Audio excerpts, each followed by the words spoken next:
Aloha, Sustainable Farmer, Drew Garden, the Garden, Sacred Herbs and Botanicals, coming at you from beautiful Miami, Florida. So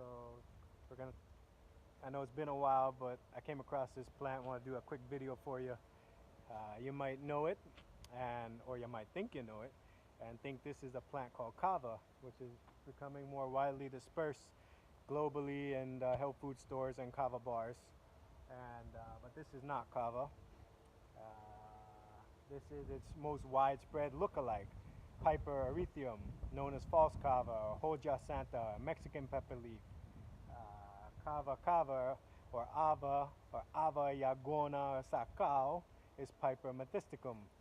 But this is its most widespread look-alike, as I said. And we're going to talk about, its medicinal applications, morphological descriptors, and its contemporary and traditional uses. I've seen this plant in Jamaica, but I haven't had a chance to really stop and look at it. But here it is in Florida. It's a Polynesian, came from Polynesia, but it is an invasive plant in Polynesia. So I just want to say that before we begin. So keep that in mind as I talk. And I hope that you enjoy the video. And it's good to see y'all, even though I don't really see you, but I see you. So, all right, much love. Let's start right here. So we're here at this beautiful false Kava Piper erythricum plant. So let's start with the differences and the morphology. So the first thing when you see a plant like this is it really looks like the Kava leaf. One of the things some Kava does do is, but most of them don't have this extension where one is larger than the others, or the lobe. They're usually matched up. Another thing with Kava is that you have the vein, a central point here, and the vein spread out. So this one has a central midrib vein along the center, and then you have parallel veins going along the midrib to the end of the plant. Kava does not do that. Also, and you can see here it can have a tinge of red in the vein. Kava does not have a tinge of red. And you'll see the central point in Kava that starts here and it kind of just branches out from there. So that's one main difference. Another difference is if you crush the leaf, you'll smell an anise or sarsaparilla root beer kind of smell, and that's very distinct of this plant. And another difference is that if you look here and there and into the neighbor's lawn over there, that it's spreading. So it spreads by what do you call that, suckers. Kava does not do that. It's a very prostrate clumping plant in one location, so you don't get the massive roots you get from this plant. And that's what some people are doing. I've heard reports of them mixing this in with Kava, which is adulterating the product. So you have to be careful and know what you're getting. That said, it's not harmful. There have been a couple of studies showing that there's no acute toxicity. Now, don't take that as a disclaimer from me, but I'm just saying that both organic and aqueous extracts have shown that it has beneficial medicinal properties. So what are they? Some of those properties are for headaches, snake bites, colds, and wounds on the skin, and I'd say gastrointestinal issues as well, due to the root beer anise type of flavoring. Now, you can make a tea out of this, and it's most widely used as a condiment and spice in Mesoamerican cuisine, usually wrapped around fish and meats and things like that, although that's not something I would do. It can be added to stews and soups, and an egg dish, a very common egg dish in Mexico. So it's considered a sacred plant. That's what the name translates to. And Hoja Santa, meaning they said that the Virgin Mary hung the Messiah's diaper on the plant.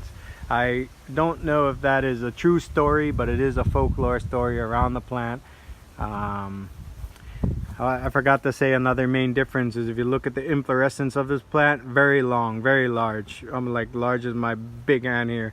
But yeah, Kava does not have this and rarely produces inflorescence. You might see a rare one once in a while, but on kava it might be only an inch or two the most. This thing is like probably almost a foot, so they're very long. So yeah, has medicinal qualities to it. However, it is very invasive in Polynesia and Micronesia and Melanesia. So if you are unable to control it, I would say be respectful of this plant, because it will take over, and it's very aggressive and can take over acres and acres. Some people have fooled themselves, and that's how it originally got to Hawaii in the early 1990s. Someone thought they were planting kava, and that is the beginning of its spread. And now look, it's here in Florida, Miami, Florida. Ay, ay, ay. So yeah, you really would think that this is a kava plant. Another issue, there's a bunch of lenticels on the stem. You don't see this on kava. It's very rough, almost like a sandpaper feeling. The kava, you will not see many varieties with this. You might see a few lenticels on a kava internode, but you won't. But this is common in the Piperaceae family, the internode pattern, sorry. And an older plant, of course, you see the less distinguished colors, they turn gray, and that's very common in kava as well. But yeah, it's still a beautiful plant. I really respect this elder plant ally, and I hope you enjoyed learning about it.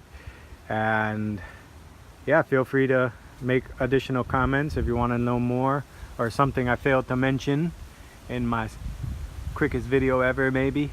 But yeah, it's fascinating to see all the different kinds of Piperaceae plants and how their story unfolds, particularly alongside plants like Piper methysticum kava, and how it will play out in the future, who knows. But yeah, I would suggest not planting it unless you can control it. And if you come across some leaves, take some and try it. Hoja Santa is a very, like I said, widely used spice in Mesoamerica, and we're finding more and more that it's medicinal.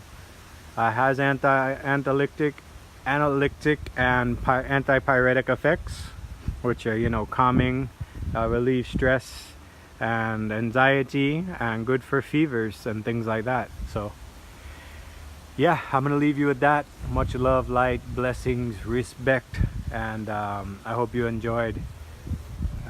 One of these days we'll do this hala plant. Yeah, this is another story right here. But yeah, talk to y'all later, and be well, good health, and all that good stuff. All right, woohoo!